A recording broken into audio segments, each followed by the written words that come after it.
दिल्ली के स्वरूप नगर थाना इलाके में बुधवार शाम अफरा तफरी मच गई जब स्वरूप नगर थाना इलाके के कादी विहार गली नंबर 6 के एक घर के अंदर घुसकर पति और पत्नी को बदमाशों ने ताबड़तोड़ गोलियां मारी है और फिल्मी अंदाज में मौके से फरार हो गए। बताया जा रहा है कि अशोक और रचना अपने घर पर थे, तभी अचानक गोलू और उसके 3 साथी अशोक के घर पहुंचे। बदमाश वैगनार कार से आए थे जिन्होंने गाड़ी गली के बाहर खड़ी की थी और फिर पिस्तौल लहराते हुए घर के अंदर दाखिल हुए और जाते ही अशोक और रचना पर ताबड़तोड़ गोलियां चलाने लगे, जिसमें दोनों को ही गोली लगी और वहां पति और पत्नी बेसुध हो गए। इसके बाद हमलावर मौके से फरार हुए। गोली चलने की आवाज आसपास के लोगों ने भी सुनी और पुलिस को मामले की जानकारी दी गई। मेरे जिठानी और मेरे बड़े भाई को घर में घुस कर गोली मारी है।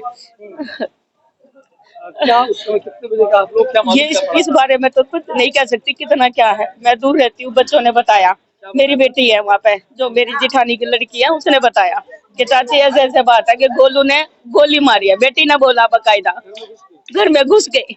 पति पत्नी को? हाँ जी, अब दो तीन तो सर हैं और रिकॉर्डिंग है बकायदा उस। अब ये तो देखो इसके बारे में नहीं कुछ कह सकती। कार्रवाई की मांग करते हैं आप? बिल्कुल नहीं करेंगे। ऐसे तो गरीब आदमी का क्या होगा, तो हर कोई किसी को मार देगा। ऐसे तो हर कोई किसी को मार देगा, फिर हम लोग कहाँ जाएंगे और आदमी कहाँ जाएंगे? एक बात बताइए आप। जानकारी के मुताबिक अशोक और रचना का बेटा संदीप, जो कि गोलू नाम की एक लड़के के साथ पहले बातचीत करता था, लेकिन अचानक संदीप ने गोलू से बातचीत करना बंद कर दी, जिसको लेकर गोलू बेहद नाराज था। इसी बात को लेकर दोनों के बीच झगड़ा भी हुआ था। जानकारी यह भी निकल कर आ रही है कि गोलू और संदीप के बीच पैसों का लेन देन भी था। पहले भी कई बार झगड़ा हुआ था। बुधवार शाम गोलू अपने साथियों के साथ वैगनार कार से अशोक के घर पहुंचा, जहां अशोक और रचना हर रोज की तरह अपने घर पर ही मौजूद थे। गोलू ने ताबड़तोड़ अशोक और रचना पर गोलियां से हमला कर दिया, जिसमें अशोक को कई बार गोलियां लगी। रचना को भी गोली लगी थी, जो कि दोनों को घायल हालत में आसपास के लोग नजदीकी गुराड़ी अस्पताल लेकर पहुंचे, जहां इलाज के दौरान अशोक की दर्दनाक मौत हो गई और रचना अभी भी जिंदगी और मौत के बीच जंग लड़ रही है, जिसे इलाज के लिए एलएनजेपी अस्पताल में रेफर कर दिया गया है।